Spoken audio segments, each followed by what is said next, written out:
Bonjour, de retour sur Christophe et sa cuisine, bienvenue à tous. Aujourd'hui nous allons réaliser ensemble des glands vanille aromatisés rhum ou kirsch. C'est comme vous voulez, de toute façon il nous faudra une pâte à choux avec 150 g d'eau, une pincée de sel, 60 g de beurre, 90 g de farine et 2 à 3 œufs. Allez, pour commencer nous allons faire fondre notre beurre dans l'eau avec la pincée de sel. Une fois le beurre fondu, nous allons porter à ébullition. Puis hors du feu, rajoutez la farine tamisée. Oui, j'ai bien dit tamisée, tamisez-moi la farine, c'est important. Hors du feu, vous allez bien mélanger, puis vous allez remettre votre panade sur feu doux pour dessécher celle-ci.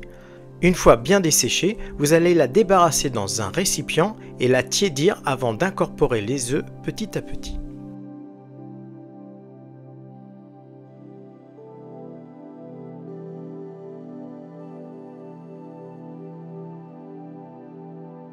Allez, c'est le moment pour préchauffer votre four à 180 degrés.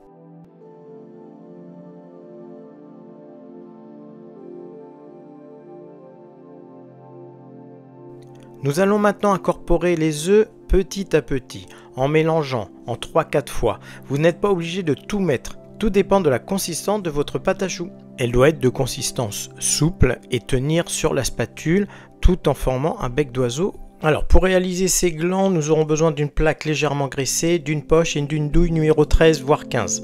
Nous allez ensuite garnir votre poche de pâte à choux, puis réaliser des gouttes. Alors je vous montre, on commence par un chou et on descend tout en réduisant la pression sur la poche, ce qui nous forme une petite goutte, ce qui nous fera bien sûr nos glands à l'arrivée après cuisson.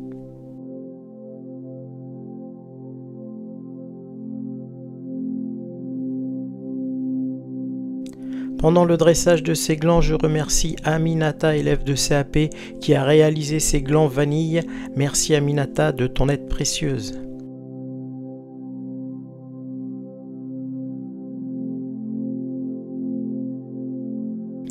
Après le dressage de ces 8 glands, nous allons les dorer puis les rayer à l'aide d'une fourchette avant de les enfourner 45 minutes environ, voire plus, à 190 degrés dans un four sans ventilation.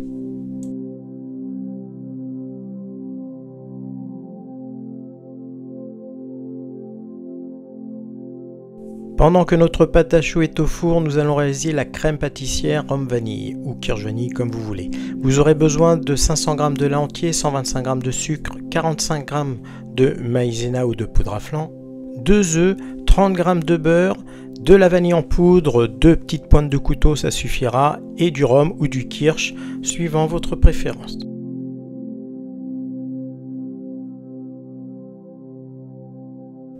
Allez, dans un premier temps, nous allons faire tiédir le lait puis faire infuser notre vanille en poudre dans celui-ci. Ensuite, nous allons casser nos œufs, incorporer le sucre, bien mélanger l'ensemble, puis incorporer la maïzena ou la poudre à flan. Pareil, bien mélanger l'ensemble et nous allons ensuite faire bouillir notre lait pour cuire notre crème pâtissière. Allez, c'est parti, direction la plaque induction.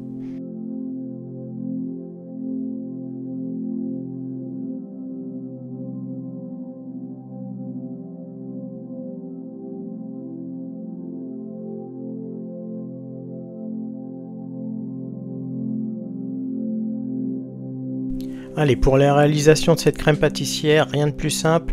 Une fois que notre lait est en ébullition, nous versons la moitié dans le mélange œuf, sucre et poudre à flan. Une fois bien mélangé, nous allons reverser l'ensemble de ce mélange sur le reste de notre lait, puis porter à ébullition tout en remuant pour éviter que notre crème pâtissière accroche à la casserole. Une fois en ébullition, on laisse bouillir à peu près 30 secondes. Ensuite, nous rejoignons notre plan de travail où nous attend notre beurre en petits morceaux. Nous l'incorporons dans notre crème pâtissière chaude. Il ne reste plus qu'à la débarrasser dans une plaque, filmer et la refroidir rapidement, de préférence en cellule de refroidissement. C'est mieux.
Allez, pendant que notre crème pâtissière refroidit, nous allons mettre en point le fondant. Donc il vous en faudra 350 g environ, un petit peu de sirop et du colorant vert. Nous allons mettre une pointe de sirop dans le fondant, puis notre colorant, et nous allons chauffer l'ensemble à 37 degrés sans s'occuper de la consistance. C'est-à-dire que dès que nous atteignons 37 degrés, nous allons enlever notre fondant et nous allons vérifier notre consistance. Alors si notre fondant est trop épais, nous allons rajouter un petit peu de sirop. À l'inverse, s'il est un petit peu trop liquide, nous rajouterons bien sûr un peu de fondant. Une fois notre fondant à bonne consistance et à bonne température, nous allons le laisser de côté. Il ne restera plus qu'à le réchauffer pour glacer nos glands lorsqu'ils seront garnis.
Alors nous avons sorti nos glands du four, nous les avons débarrassés sur une grille, ils sont en train de refroidir.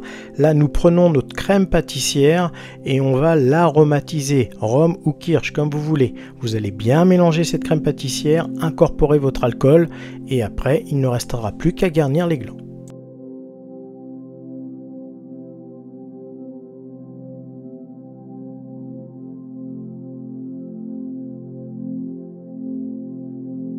Pour pouvoir garnir les glands, il va falloir les percer. Donc là, j'ai mis une petite douille cannelée très fine sur une grille et je les perce à l'aide de cette douille. Une fois vos 2 trous faits dans chaque gland à l'envers, vous allez pouvoir garnir vos glands. Remplissez bien vos glands de crème pâtissière, c'est important, il faut qu'ils soient lourds. Laissez votre crème pâtissière remonter et après, à l'aide d'un couteau d'office, vous allez pouvoir enlever le surplus de crème qui dépasse de votre préparation.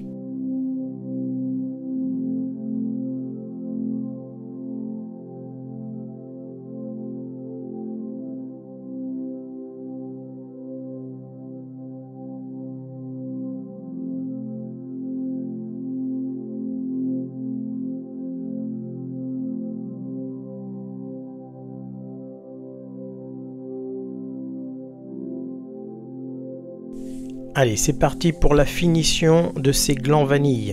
Il faut préparer des petites caissettes pour pouvoir les positionner après le glaçage. Un récipient avec du pailleté chocolat qui va vous permettre de faire une finition sur le produit que vous êtes en train de glacer. Je vous laisse voir la vidéo pour la finition.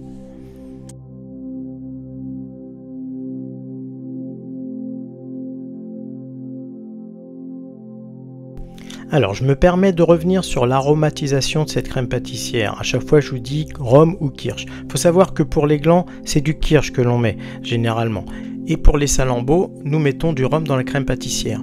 Alors vous allez me dire, mais pourquoi ils mettent du rhum alors si c'est du kirsch? Eh bien parce que je n'en avais pas et j'ai mis du rhum. Mais il faut savoir que c'est du kirsch.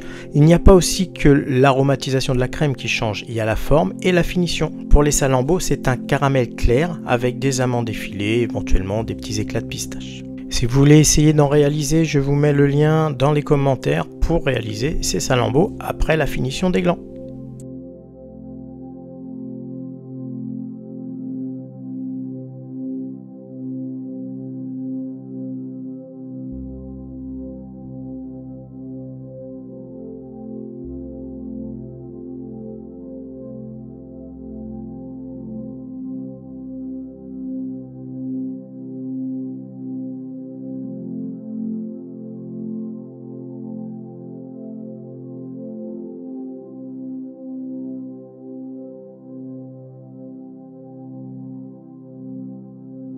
Voilà, Aminata vient de finir de glacer ses glands à la vanille, kirsch ou rhum. Nous allons les réserver au frais, puis ensuite nous pourrons faire la dégustation. Vous avez la possibilité de retrouver d'autres fabrications à base de pâte à choux comme les éclairs vanille, les religieux chocolat, les Paris-Brest, les Salombo au rhum. N'hésitez pas de faire un petit tour sur la chaîne, de vous abonner et d'activer les notifications. En attendant, je vous souhaite une bonne dégustation. Portez-vous bien et à bientôt pour une nouvelle recette sur Christophe et sa cuisine. Au revoir.